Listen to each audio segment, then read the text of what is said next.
pretty safe to say. God give it, God take it away. It's the worldwide American way. What's going on, team? Proof here, and for this video I'm coming at you with one of the other reveals that came from the Bushy Road stream that took place yesterday, and it's the stride that they revealed for us, which is Black Horned King Bullpower Agrius, and he's a double rare, and his ability says Counterblast 1, choose a copy of him and turn it face up. When this unit attacks, you may pay the cost. If you do, choose any number of your rear guards and bind them face up.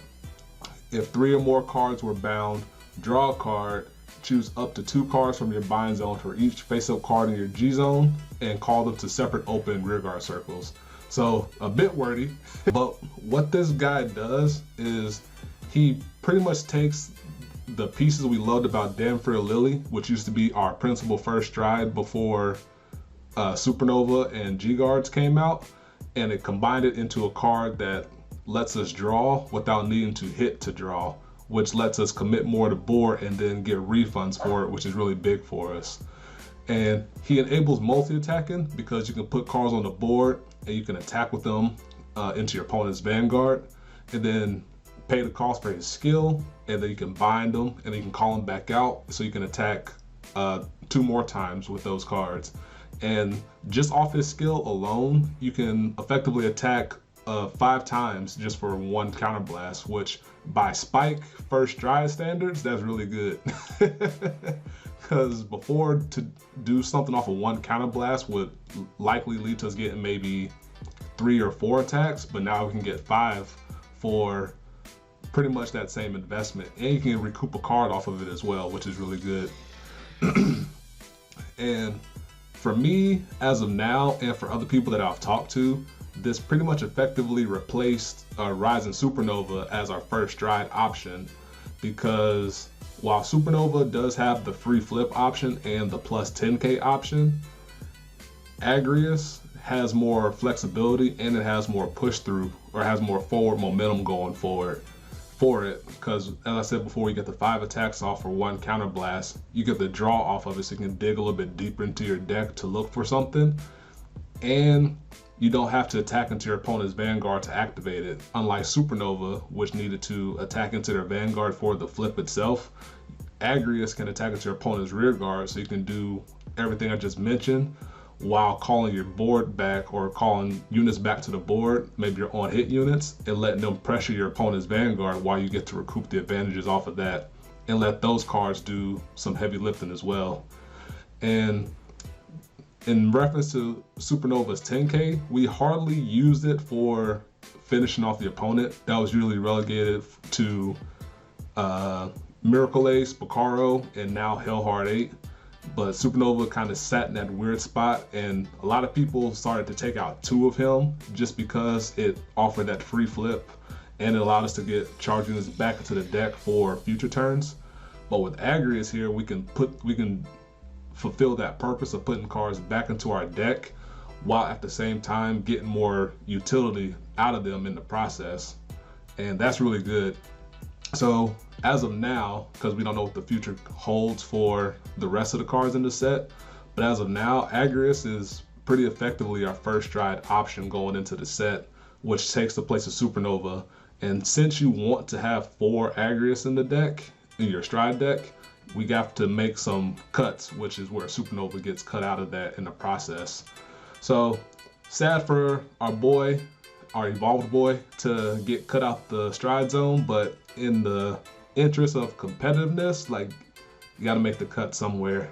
And he has really good synergy with Prompt Cheetah, because we can attack with it and then we can call it back out through its charge ability with the Soul Blast, call it back out, and then we can bind it again and call it back out through Agrius' ability. So we can attack for 21k with Cheetah, bind it, call it back at rest, attack with Agrius, bind everything and call Cheetah back in front of a 7k booster, and then we get another 21k attack out of that, which is really good considering that Cheetah's only a common card and it can put that much forward momentum on the opponent and put them in a precarious spot.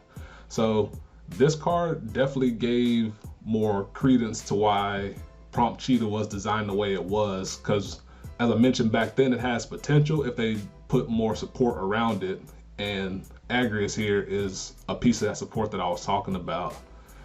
And with his ability being contingent on face-up cards in your G zone, he scales into later portions of the game, and as well as he combos with Cunning Brain, which I featured in my previous recruit report, where if you use Cunning Brain as a lead-in, you can bind more cards out of your drop zone, put them into your bind zone, and then you can call them back out through Agrius.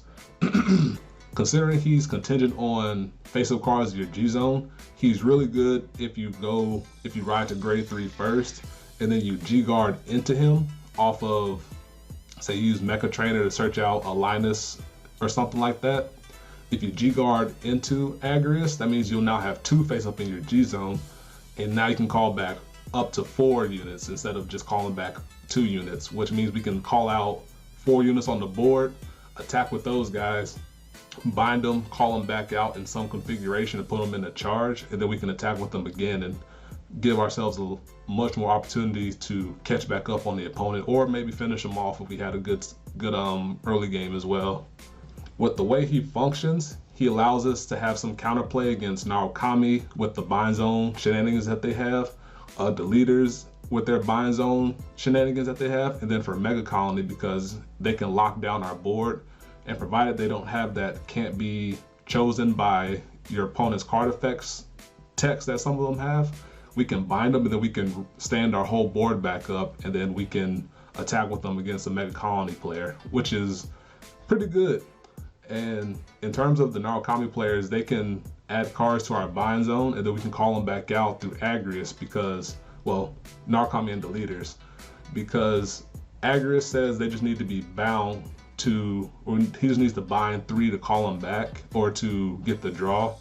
But he then, after that, he says choose units in your bind zone to call them back out.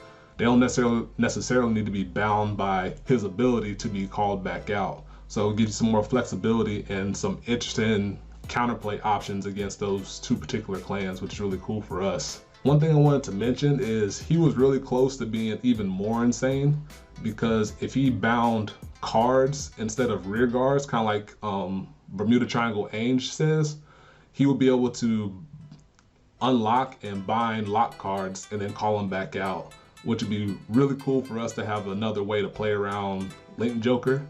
So really close, but even without that, he's still really good, but beyond that. And in the context of the Dudley deck, he's really good as a new first stride over Dudley Caligula, because it allows you to bind and recall and get more power boosts to your Dudley Ingram, who is pretty much the best grade 2 in the deck once you start to stride. And finally, the last thing I can think of is that he doesn't really have much use in bad end themed decks, because generally those decks want to go into good end dragger and just abuse it until they can finish off the opponent. Maybe some Bacaro in there. Maybe they might tech 2 in here, maybe, I don't know. I don't think they're gonna make space for it, but at the same time, it's not like bad end decks had much going on in the stride zone beyond good end dragger and Bacaros anyway, in terms of their stride base. So I'm sure they can make space for Agrius along the way here. But those are the thoughts that I had about it. Let me know what you think down below. I'm sure there's something that I missed along the way in terms of attacking interactions and stuff like that. But let me know what you think down below. I'm excited to hear what you think. And that'll do it for me. Until next time, peace. Be easy.